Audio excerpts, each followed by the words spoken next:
নমস্কার। বিচিত্র স্বাদ, রবীন্দ্রনাথ ঠাকুর। আমি যখন পাঠশালাতে যাই, আমাদের ওই বাড়ির গলি দিয়ে 10টা বেলায় রোজ দেখতে পাই ফেরিওয়ালা যাচ্ছে ফেরি নিয়ে। চুড়ি চাই, চুড়ি চাই, সে হাঁকে। চীনের পুতুল ঝুড়িতে তার থাকে। যায় সে চলে যে পথে তার খুশি, যখন খুশি খায় সে বাড়ি গিয়ে। 10টা বাজে, 10:30 বাজে, নাইকো তারা হয় বা পাছে দেরি। ইচ্ছে করে সেলেট ফেলে দিয়ে অমনি করে বেড়াই নিয়ে ফেরি। আমি যখন হাতে মেখে কালি ঘরে ফিরি 4:30 বাজে। কোদাল নিয়ে মাটি কোপায় মালি বাবুদের ওই ফুল বাগানের মাঝে। কেউ তো তারে মানা নাহি করে, কোদাল পাছে পড়ে পায়ের পরে।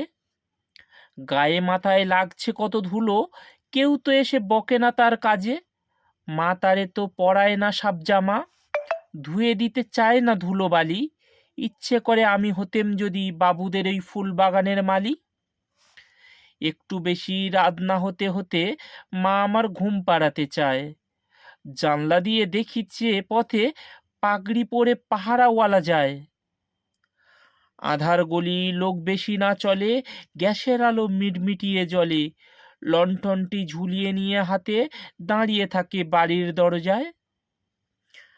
রাত হয়ে যায় 10টা 11টা, কেউ তো কিছু বলে না তার লাগি। ইচ্ছে করে পাহারাওয়ালা হয়ে গলির ধারে আপন মনে জাগি। নমস্কার।